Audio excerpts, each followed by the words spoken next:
Good morning, everyone. With me today is Dan Valentyne from our friends at ACT, and he's going to share some information about the PreACT Secure, which is the new assessment that is set for this spring for the state of Wisconsin, the assessment that replaces the Aspire for all our 9th and 10th graders. So Dan, I'll let you share the screen and we can get going. Awesome. Thanks, Tim. I'll do that. And hopefully we'll get this thing fired up. I would say as we're getting rolling, I appreciate Tim and the whole I-9094 group that are allowing me to share this with you. And I also got to do a shout out right here at the start. And because I know Nikki Brackenier from DPI is going to be in this meeting. I'm not going to be in the meeting. That's why we're doing this. So I'm going to embarrass her, and there's nothing she can do about it because I'm not in the meeting anymore. I just want to say what a great job Nikki does, and the rest of the team at DPI. They really work hard at what they do, and they care about the kids in the schools in Wisconsin. And so Nikki, just a shout out to you for a fabulous job, and you got no comeback because I'm not here. So with that, as Tim said, I want to share just some details as we know as of today. Regarding PreACT Secure, the state mandated test that has replaced ACT Aspire for our freshmen and sophomores. And I start out with this because there is confusion, and it's nobody's fault. It is what it is, but there is confusion on the terminology of PreACT Secure. So the PreACT suite consists of 3 distinct but similar assessments. So there's PreACT 8-9, which has not been around too long, was rolled out in 2019. PreACT, which was rolled out earlier than that, 2015. And then PreACT Secure is brand new. As a matter of fact, Wisconsin is the first state who's actually adopted PreACT Secure, and no districts and no states have tested with this yet. In the spring, that'll be the first. So Wisconsin will be among the first states or districts using PreACT Secure. Important to know that all 3 of these assessments are anchored by the ACT College Accredited Standards and integrated and tightly aligned to the ACT. And I think that's exciting for us in Wisconsin. And I just want to show you this slide as how that resonates. So our freshmen, as you can see, will be I mentioned this year-over-year growth is one of the huge benefits, I think, of having PreACT Secure join our assessment requirements. But our freshmen take PreACT Secure. Obviously, our sophomores take PreACT Secure, and the juniors take the ACT. All tightly aligned in an ability to track benchmarks across those year-over-year growth patterns. And I know that we were able to, use Aspire in a similar way, but obviously they weren't on the same 1 to 36 scale. And now it is going to be a very clear picture. So a huge benefit in that sense. And obviously a freshman at 13 on the PreACT in English, PreACT Secure in English, tells us they're on track to hit that 18 on the ACT when they get to junior year.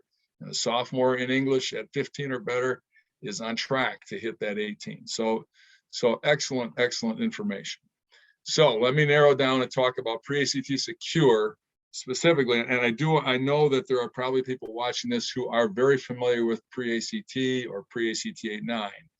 And I will say, again, distinctly different and yet similar at the same time. And I think that'll come across as we go through it. So in no particular order, all of the things that we know PreACT Secure offers. That link, by the way, Tim, I will share this PowerPoint with you. And so if you want to share it out, or folks are looking for it, they can get a hold of me or you. And the reason I say that is this link on the page there, the DPI site is live link. There is a page specifically for PreACT Secure that Nikki's put out. Perfect. So thank you. You bet.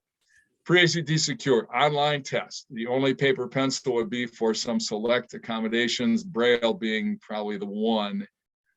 Possibly a large print student who couldn't use a magnifier might get a paper accommodation, but very limited. But there are some paper pencil for the accommodation students.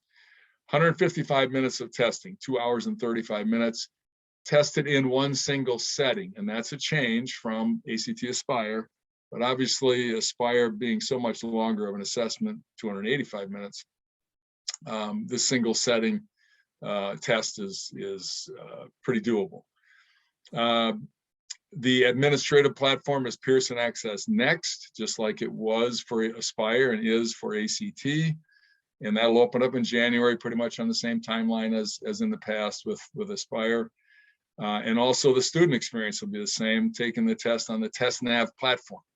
So no changes there, which will be helpful for as we transition into this assessment. Reporting. So all reports will eventually flow to ACT online reporting. And at this point, similar to how the ACT is reported out the last couple of years, that you start getting those tests rolling in batches, starting already 3 weeks after testing. Now, DPI will have a set day where they will say, okay, the data is final, because a lot of data pours in, and I know schools have gotten where they think, hey, all of our data is in here, we can start doing some totaling and things like that. DPI will say, hey, here's the day, here is the day, the results, the reports, the data is final. So important to know that, because it rolls in batches. Continuing on, test window, and this is good news. I think the original information that went out was that there was going to be 3 test windows to choose from. That has changed, and DPI and ACT have worked on this to make it one continuous window, just like it was for Aspire. So March 20th through April 28th, you can do the pre-ACT Secure, whatever day you wish to do it. Again, single sitting. Non-test information, the career interest inventories, those things that we do on the ACT, and also we do on the pre-ACT and pre-ACT 8-9, will not be part of this. So there won't be that 45 minutes to an hour pre-test session where the kids fill in the bubbles on their interest inventories. That is not part of pre-ACT Secure. Accommodations, similar to Aspire in the sense that they are locally decided. You simply go into Pearson Access Next and complete that PNP file and select the accommodations for the appropriate students.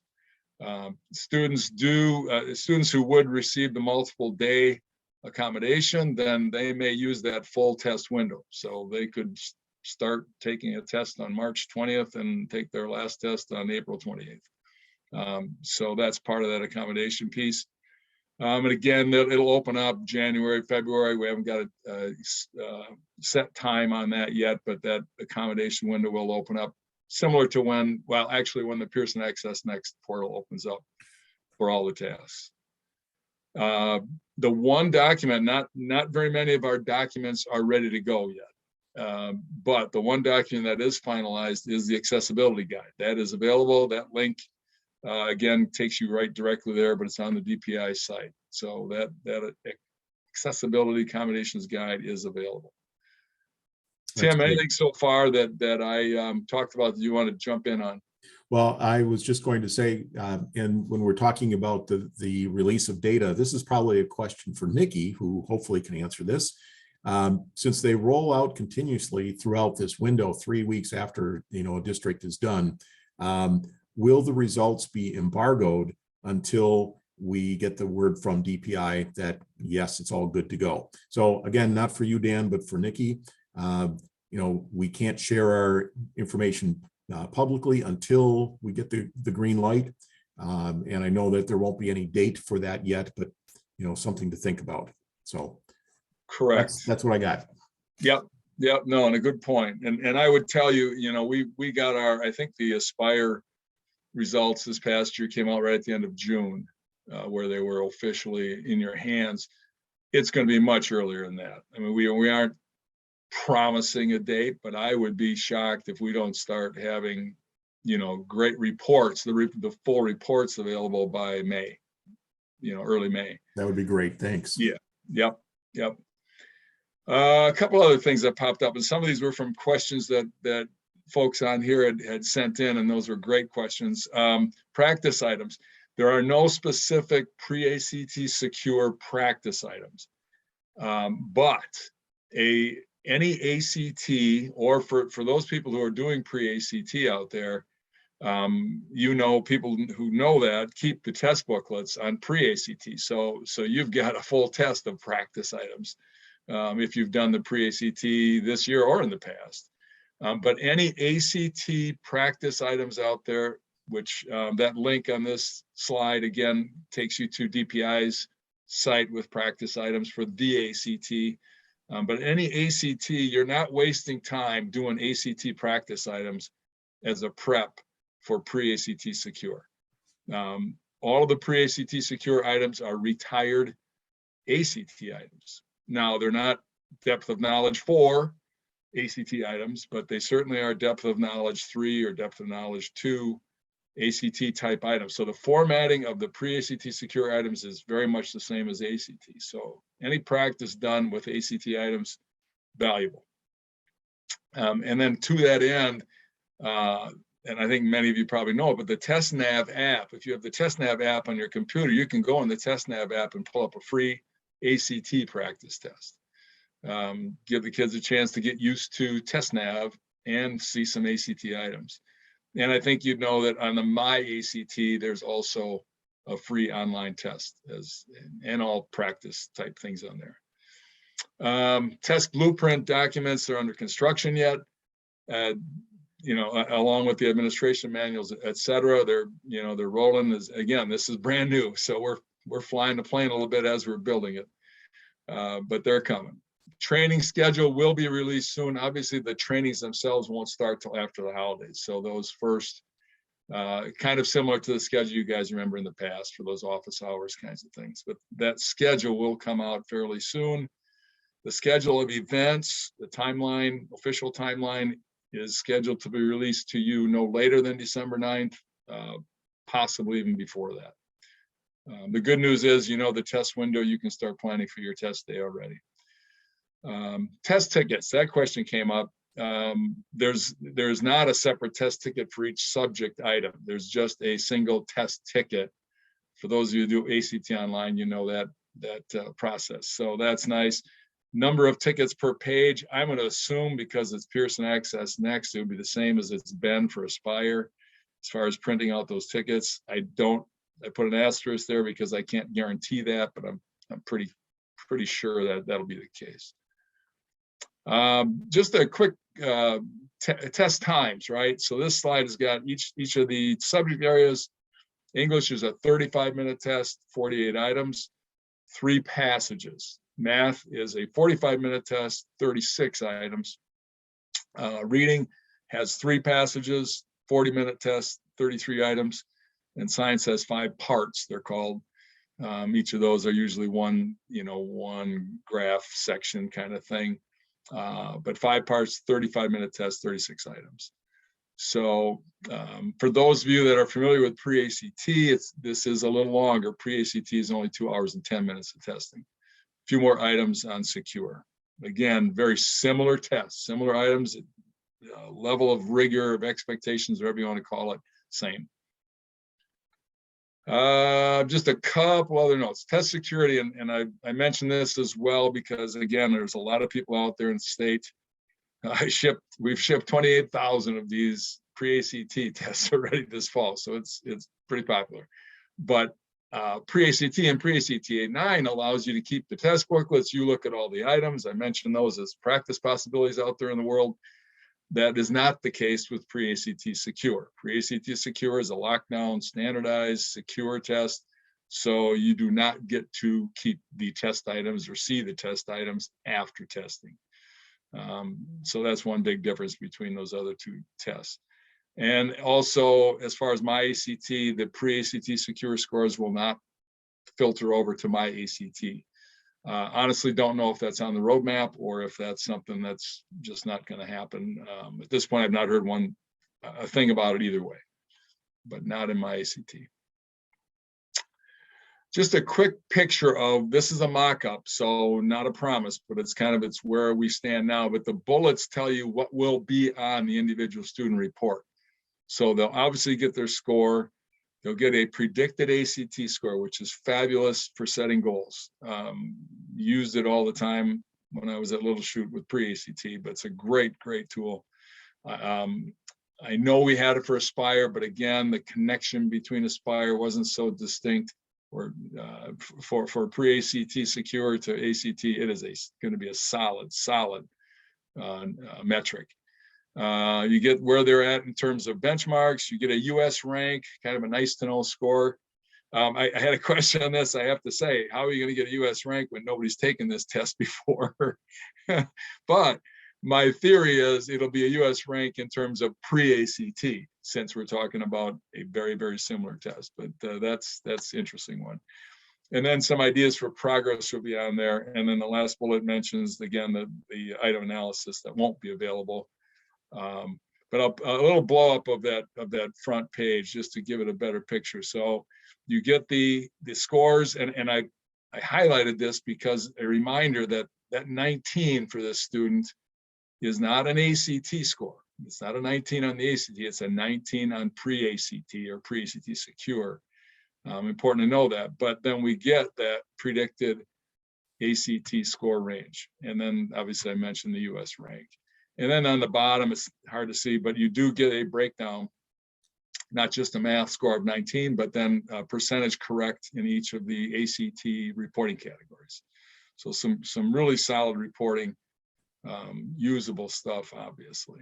Great. It looks like a lot of things that we can certainly use and would help out instructionally. I have just one more question. It always concerns me when Wisconsin is first out of the block with doing something brand new. You know, in the past, ACT has provided some great troubleshooting support. I'm assuming that that's going to continue, and that we will be having some kind of wraparound support from ACT itself because we're first out of the block on this. Is that an assumption that it's fair to make? Yeah, definitely. And you know, I'll be honest, you know, I'm retired. I say what I want. But you know, in the past we've had our issues with customer support, right? Especially through the COVID time, and that's a whole different story. But and I think Nikki can confirm or deny that we will work extremely hard with Wisconsin because we are first out of the blocks, and we know there'll be some hiccups, there'll be some things that were unexpected. You almost know that for a fact, but I think ACT is committed. Our ACT state team is fabulous, Ray and the rest of the team. So yes, and we'll have some office hours, and we haven't locked those up yet as far as days and times, but you know, those office hours are a great chance to pop in live. And I know that, you know, the timing matters. People have Right. full-time jobs, but if they can pop in on those office hours live, that's a great place to get questions answered and problem solved. So Great. So I know that people will have questions not only after this presentation, but throughout the rest of the year.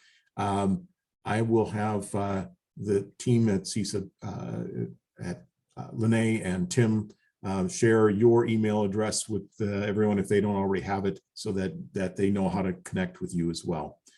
So absolutely. And I'm a place to start. You know, I may not have all the answers, but if I don't, I can steer people in the right direction. So feel free to reach out for sure. Great. Well, we look forward to having more conversation, Dan. Thank you so much for providing this overview, and going to throw it back to the team at the directors meeting.